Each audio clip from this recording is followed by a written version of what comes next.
कि जिसके सिर पर अहंकार सवार हो जाता है तो वह जो है अपने को संगठन से भी ऊंचा समझने लगता है। लेकिन उन पूर्व सैनिकों का जिन्होंने हजारों की मात्रा में जाकर के इनको समर्थन दिया, इनको जो है चंदा दिया, उनका विश्वास यहां पर लूटा गया है। मैंने पहले ही कहा था कि एक संगठन के तौर पे कृपया आप राजनीति ना करें, एक दूसरे संगठनों की टांग ना खींचे, एक दूसरे अन्य भूतपूर्व सैनिकों को गालियां ना दें। जय हिंद दोस्तों, पूर्व सैनिक हुंकार 17 सितंबर रेवाड़ी हुड्डा ग्राउंड होगा सफल। और होगा सफल मैं इसलिए कह रहा हूं दोस्तों क्योंकि इसमें जो है 2 पॉइंट बड़े ही महत्वपूर्ण हैं इस रैली को लेकर के। इस वीडियो में मैं आपको आगे बताऊंगा कि क्या है इनका प्लान। और दोस्तों इस पर तो मैं चर्चा करूंगा ही, इसके अलावा जो है आपको पता होना चाहिए 20 सितंबर संसद घेराव और उस समय रहेगी दिल्ली में धारा 144। तो क्या जो है 20 सितंबर का संसद घेराव किया जाएगा या नहीं किया जाएगा, या क्या वहां पर हालात रहेंगे, इसके बारे में भी वीडियो में चर्चा करेंगे। सबसे पहले तो दोस्तों आप यहां पर देख रहे हैं कि वीर बहादुर सिंह जी जो कि यूनाइटेड फ्रंट ऑफ एक्साइजमेंट के चेयरमैन भी हैं और वॉइस ऑफ एक्साइजमेंट सोसाइटी के नेशनल कोऑर्डिनेटर भी हैं। तो उन्होंने जो है यहां पर फाइनल कॉल दी है और कहा है कि 17 सितंबर 2023 को चलो रेवाड़ी स्थान हुड्डा ग्राउंड, रेवाड़ी में होने वाली ऐतिहासिक रैली किसी एक संगठन, व्यक्ति, जिला या राज्य की रैली नहीं है। ये रैली देश के समस्त संगठनों और 28 लाख पूर्व सैनिकों और वीर नारियों की रैली है। और इन्होंने दोस्तों इस रैली का, जो कि मैं आपको बता ही रहा था कि सबसे पहली बात तो यह रेवाड़ी में रखी गई है और रेवाड़ी का यह वह मैदान है दोस्तों जिसमें कि 2013 में प्रधानमंत्री मोदी जी जब जो है प्रधानमंत्री बनने से पहले चुनावी भाषण कर रहे थे तो वहां पर जो है उन्होंने ओआरओपी देने का वादा किया था।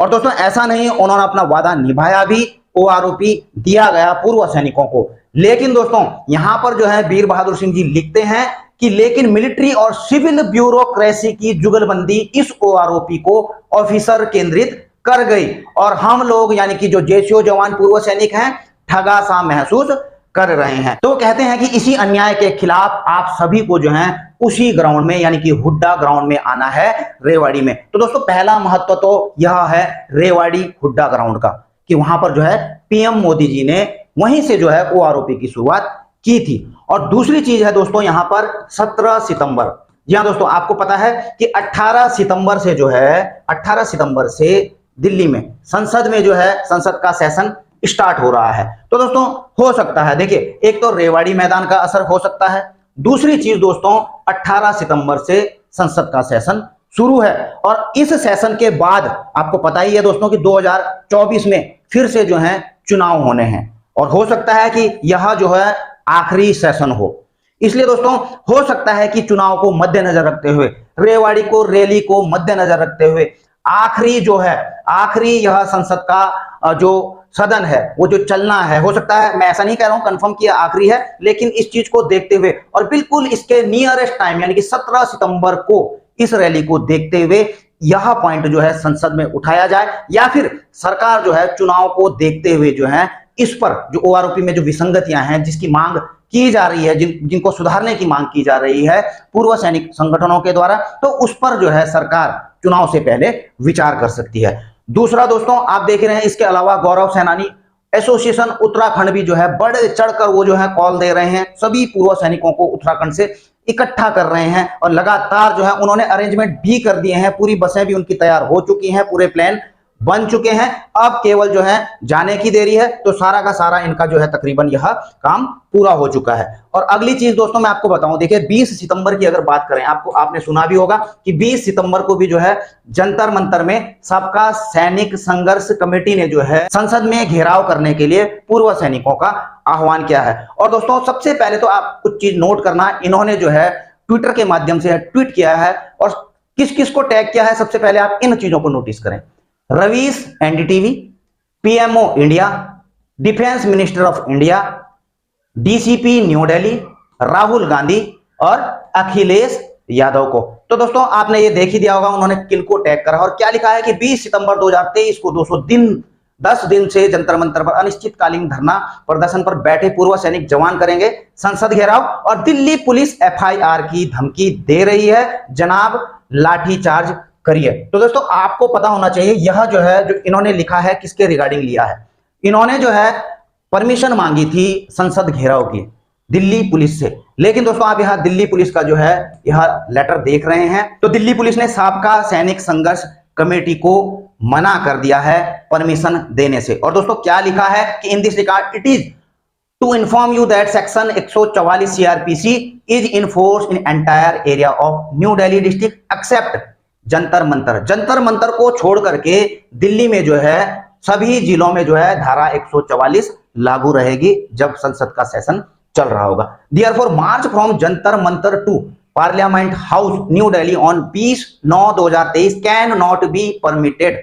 यानी कि जो 20 सितंबर को मार्च करने की परमिशन मांगी थी जंतर मंतर से संसद के लिए, तो उसके लिए जो है उन्होंने परमिशन देने से मना कर दिया है। हालांकि दोस्तों मैं आपको बता दूं कि जंतर मंतर में जैसा बताया गया है कि वहां पर धारा 144 नहीं रहेगी। और दोस्तों आप एक चीज नोट कर रहे होंगे कि यह जो है सबका सैनिक संघर्ष कमेटी की तरफ से लिखा गया था और ये उन्हीं की कॉल है, क्योंकि अभी तक FVA जो फेडरेशन ऑफ वेटरन एसोसिएशन है, तो इसके लिए इन्होंने जो है FVA ने पल्ला झाड़ लिया है, मना कर दिया है सबका सैनिक संघर्ष कमेटी को कि फेडरेशन इसमें शामिल नहीं होगा। और दोस्तों आपको पता ही है आजकल जो है काफी अनबन भी चल रही है सबका सैनिक संघर्ष कमेटी और FVA के बीच में, जो कि दोस्तों पूर्व सैनिकों के लिए सही नहीं है। मैंने दोस्तों एक वीडियो में पहले भी कहा था कि पूर्व सैनिक संगठन चाहे कोई भी हो, चाहे वो यूनाइटेड फ्रंट हो, FVA हो, चाहे कोई भी क्षेत्रीय सैनिक संगठन हो, उनका लक्ष्य केवल जो है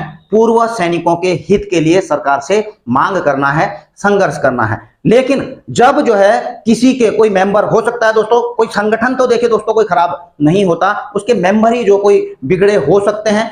और कौन बिगड़े हो सकते हैं? जिनके सिर पे जो है अहंकार सवाल होता है। और इसी चीज को मैंने पहले रखा भी था कि जिसके सिर पर अहंकार सवाल हो जाता है तो वह जो है अपने को संगठन से भी ऊंचा समझने लगता है। और यही अहंकार दोस्तों संगठन में फूट तो पैदा करता ही है, लेकिन उन पूर्व सैनिकों का जिन्होंने हजारों की मात्रा में जाकर के इनको समर्थन दिया, इनको जो है चंदा दिया, उनका विश्वास यहां पर लूटा गया है। इवन की जो है जो चंदा इकट्ठा किया गया है उसको कहां इस्तेमाल किया गया है उसका भी जो है कोई हिसाब नहीं दिया गया है। मैंने पहले ही कहा था कि एक संगठन के तौर पे कृपया आप राजनीति ना करें, एक दूसरे संगठनों की टांग ना खींचे, एक दूसरे अन्य भूतपूर्व सैनिकों को गालियां ना दें, उनकी टांगें ना खींचे। आप अपने जो आपका उद्देश्य है उस पर फोकस करें, तभी सारे पूर्व सैनिक आप सभी के साथ में चलेंगे। पूर्व सैनिकों को यह मतलब नहीं है कि ये वो संगठन है या वह संगठन है। पूर्व सैनिकों को केवल जो है आपसे यहां उम्मीद रखते हैं वो कि आप जो है पूर्व सैनिकों की लड़ाई लड़ रहे हैं, लेकिन आप जो है राजनीतियां कर रहे हैं, आप एक दूसरे को गालियां दे रहे हैं, आप एक दूसरे की टांगें खींच रहे हैं। तो दोस्तों मैंने पहले ही कह दिया था कि आपका पतन निश्चित है और वो चीजें होना शुरू भी हो चुकी हैं। लेकिन इनमें से कुछ सदस्यों के अहंकार ने इनका पतन तो किया क्या, लेकिन जो है उन 28 लाख पूर्व सैनिकों को भी धोखा दिया गया है। और अंत में दोस्तों मैं वीर बहादुर सिंह जी की तरफ से जो आह्वान किया गया है हुड्डा ग्राउंड के लिए, उनकी वीडियो आपको दिखाना चाहूंगा। 1 मिनट की तकरीबन वह वीडियो है। मैं Veer Bahadur Singh, chairman united front of ex serviceman and national coordinator voice of ex serviceman society. आज मैं एक बार फिर देश के सभी पूर्व सैनिकों से, उनके परिवार के सदस्यों से और देश के तमाम संगठनों से यह अपील कर रहा हूं, आग्रह कर रहा हूं कि 17 सितंबर 2023 हुड्डा ग्राउंड रिवाड़ी हरियाणा जरूर पहुंचे। ये महारैली होने जा रही है जहां हरियाणा के तमाम जिलों से, आसपास के राज्यों से भारी संख्या में पूर्व सैनिक उमड़ रहे हैं, लेकिन ये ऑल इंडिया लेवल की रैली है। इसमें सभी राज्यों के प्रतिनिधि अवश्य पधारें। ये किसी एक व्यक्ति, एक पार्टी, एक जिला, एक राज्य का आंदोलन नहीं है, क्या रैली नहीं है। ये सभी सैनिक संगठनों का, सभी पूर्व सैनिकों का, सभी राज्यों का, सभी देश के सभी जिलों की रैली है, इसलिए अपनी उपस्थिति जरूर दर्शाएं। जय हिंद, जय भारत।